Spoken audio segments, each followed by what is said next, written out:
What's going on, y'all? Machiavelli Mills TV. So look, I'm in my mom's crib, so I'm in the bathroom recording because the bathroom has the best lighting. But as y'all know with me, this content gotta get made. I don't care where it gets made at, right? So anyway, everybody been seeing Cam and Cameron and Jim Jones going back and forth with each other. This all started when Jim Jones did an interview with famous Instagram blogger or vlogger Justin LaBoy. And so Jim Jones did an interview with Justin LaBoy, and Jim starts airing out his grievances with Cameron and talking about feeling played by Cam. Cam did an interview with 50 Cent on the It Is What It Is platform. And 50 starts talking about essentially using Jim Jones as a pawn in the beef that 50 had with Cameron, right? And all of that. And Cam, of course, Jimmy takes exception to that. He starts talking about Cam and all this, and 50 and all and everything, but he starts getting into his relationship with Cam, and he starts talking about how it's ironic that Cam is back cool with Mase when he watched Mase disrespect everybody around Cam. All of that, right? All of these things are being said. So Cameron responds. And when Cam responds, I knew it was going to be some BS as soon as I saw him dressed like R. Kelly on the cover of TP2.com. You remember how R. Kelly was dressed on the cover of TP2.com? Fire album, might I add, even though the man is a creep. Kales is a creep and a nasty dude, but the album was fire, right? Yeah, I saw Cam dressed like that, and he also is dressed like Victor Sweet from the movie Four Brothers. He was dressed like that. So when I saw him dressed like that, I said, oh yeah, I already know what this finna be. So of course he tells Cameron tells Jim, you not really from Harlem, you not from Harlem. Every time they get into it with each other, Cam tell Jimmy he not really from Harlem all the time. Cam tell Jim, you was a fan of ours, you was trying to be our friend, and we was cool with you because you had a free crib, and you seemed like a nice guy. Then he starts talking about BMF, Southwest T and BMF chasing Jim Jones to the beach, and he got chased to the beach, to the water and sand by BMF. He starts talking about the fact that you was cool with French Montana. You went to go see his movie, and they dissing you in the movie. You in the crowd laughing it off, but you getting dissed. Basically saying Jim is a sucker in so many words without saying it, right? And so everybody's been talking about giving their 2 cents on it and everything. But I'm going to just say this, man. See, everything is cool until things go left. Because the way the male ego is set up, as a man, I know this. When the wrong thing gets said, things can get to another level. Even if people are quote unquote brothers, if they brothers and they having a disagreement, because Cam and Jim have gotten into it several times over the years. But I'm telling you, sometimes we one word away from saying the wrong thing, and an audience watching can geek that up. Y'all know people get a little bit more disrespectful when they know they got an audience. When people watching them, but so they won't look like a sucker, they'll say some things that they wouldn't say privately if they're talking to that person one-on-one, because they have boundaries set up. But when the world is watching, shit can go left immediately. And when things go left, hey, listen, everybody will be like, yo, what happened? What's going on? All of this, that, and the third. So I feel like they need to handle this off camera, off air, but they're not, because it's not how they're set up. These are two men who have big egos, who are very rude, for real. Because Cam, I love Cam's music, but he's a rude motherfucker. I don't know how Cam still has friends. Now, some of y'all gonna say that's how we talk in New York and all of that. Cam do some shit, you gotta whoop his ass. Because Cam will get into it with you and then talk about how your girl wanted to let him hit and all type of crazy shit, and your old girl was almost about to let him hit and he thought about it for a second. But then he tried to save you to spare your feelings. Cam will say shit like that. When Vado went up there to My Expert Opinion and all of that, and he really didn't even say nothing bad about Cam. Cam got in there. I've been seeing these interviews, man. Dudes been saying stuff. I got iPhones of dudes' girlfriends wanting me to take them down and all type of crazy shit. I remember Cam talking about when Jim first got with Chrissy, Cameron came to the studio with shirts. He had shirts made that said Tricky Ricky, calling Jim Jones a trick in front of all of their friends. I remember when Cam got into it with some girl he grew up with or whatever, and he said I seen your daughter come around talking about Uncle Cam. And then on the camera he said, I'm not your uncle. Your mom used to suck our what back in the day. your mom used to suck out you know what back in the day. And I'm like, what the fuck? Is that called for? But that's how obnoxious he is as a person. Dope rapper, and he can be entertaining at times, but no, it just super disrespectful. Jimmy can be disrespectful like that too. He can. So when you got two disrespectful people butting heads and the world is watching, things can get taken up a notch. And they can get to a point where it get physical or crazy. And we don't want, listen, it's been too much weird stuff happening in hip hop. And some of y'all gonna say these grown men, it's just how they argue, it's never gonna go to that level.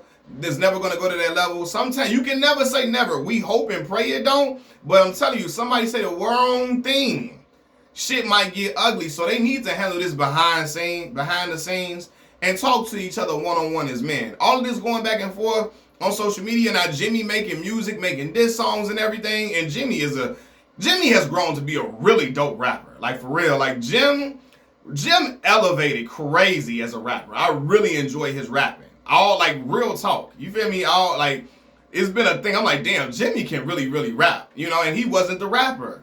Mase taught him how to rap, and he can say he said that verse verbatim, you know. But yeah, like even though I like Jim's music, but stuff don't need to be in no rap battle. It don't need to be in no diss record. Cause again, I don't know, man. Maybe it could be, but I just feel like certain stuff it can go to another level, and now people just airing out all your dirty laundry.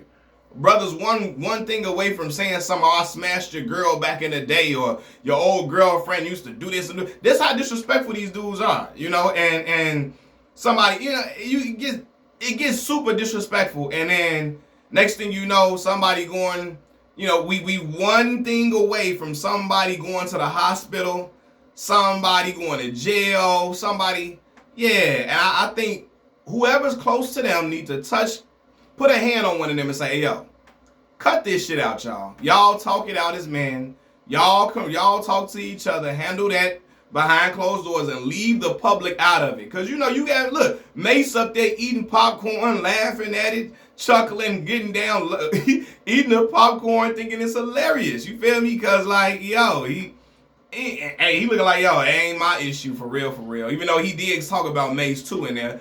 And so I'm sure Mase loves Cam getting down on Jim. That's why he was eating the popcorn, right? But Jim and Cam have been closer than Mase and Cam over the year. Well, I don't know, nah. Because they be getting to it a lot. And I don't think they've really been on one accord in years, for real. They haven't been on one accord in years. So I can't say that. And Cam and Mase grew up together and were super tight, super best friends as kids. And they fell out a while. They fell out a long time ago, and they got back. But ever since Cam and Mase have gotten back in good graces with each other, you've seen nothing but all their teeth. They've been smiling like a motherfucker. I'm talking about laughing it up, cackling since they've been back cool. So yeah, but I just feel like yeah, I think some things just need to be handled behind closed doors rather than for public consumption. Because I just feel like, you know, yeah, things are just one millisecond from going to the left, for real. So, and, you know, I just find it very interesting, man, how brothers, you know, that once was cool with each other. Now, let me say this too. All of this makes me appreciate the Locks so much more. Because even if the Locks have had disagreements, even if the Locks have, like, falling out, we as the public, we've never known it, we've never seen it. So it's like, yo, okay, you know, like, check them out, man. You ain't never falling out, they never got into it with each other. They probably have, we just don't know. But this is why Dipset lost that battle against the Locks. Cause of shit like this. They not on one accord, they don't see eye to eye, they cool disrespecting each other in the public eye. Their egos are humongous.